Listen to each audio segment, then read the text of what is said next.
when I joined Fusion, I wasn't employed.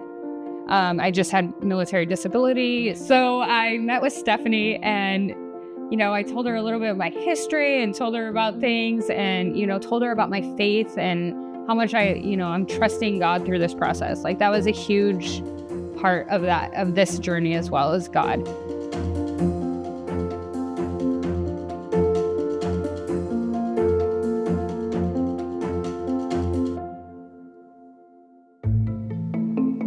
This was on a Saturday. I was at the boutique, and so there was a special event happening at the boutique that day. And Megan approached me and she said, "Stephanie, there's a young lady here that needs housing and she would like to speak with you."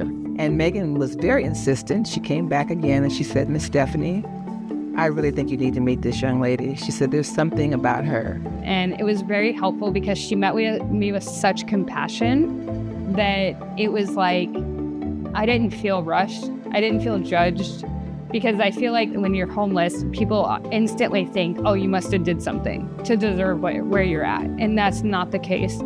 At that point, I asked Mr. Harrison, our executive director, to come in and speak with her as well, with me. And we decided that day, within that hour, that we would incorporate her into transitional housing.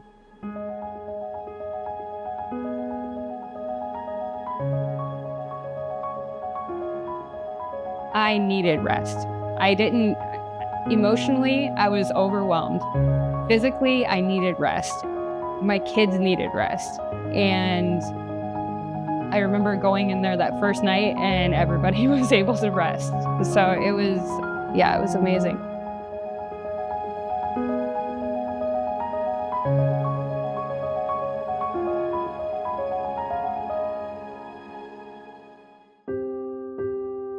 I think I'm going to buy a house. I didn't know how at the time. Stephanie has been like such a light in all of this. She was able to pray with me. She was able to, give me the resources that I needed if I needed anything. And the coolest thing is the day that she was like, "Hey, have you heard about Habitat for Humanity?" And I was like, "I have. I looked into it, but I don't make enough."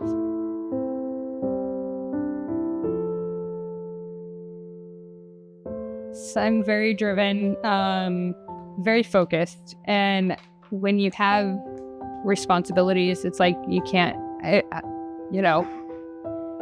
stop. You have to keep going. And I don't know, when you set your mind to something, you just go for it. Oh, okay. Yeah, I got the job and I qualify for Habitat now. So, but Stephanie, through the process, has definitely been amazing. Miss Stephanie is so proud of you, Tiffany, Milo, and Dia, and Retro. I know that you're going to be a blessing, Tiffany, to other young ladies who have had similar struggles and some of the same. One of my interests is I like to play basketball a lot. I want to be in the NBA one day. I really want to be a second grade teacher when I'm an adult.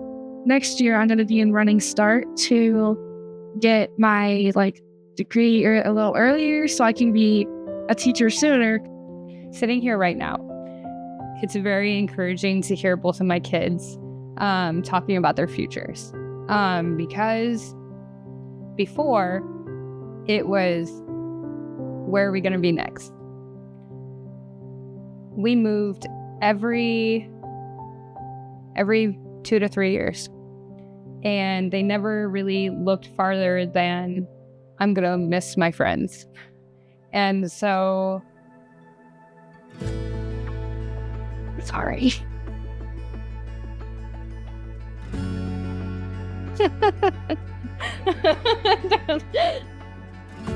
I think hearing them talk about their futures, they're dreaming bigger.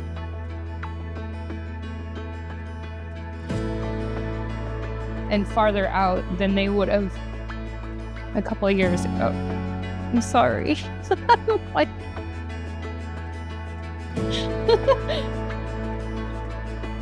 So I think being stuck is a big issue with a lot of families. They end up homeless, and that's pretty traumatic, no matter how or why it ended up happening.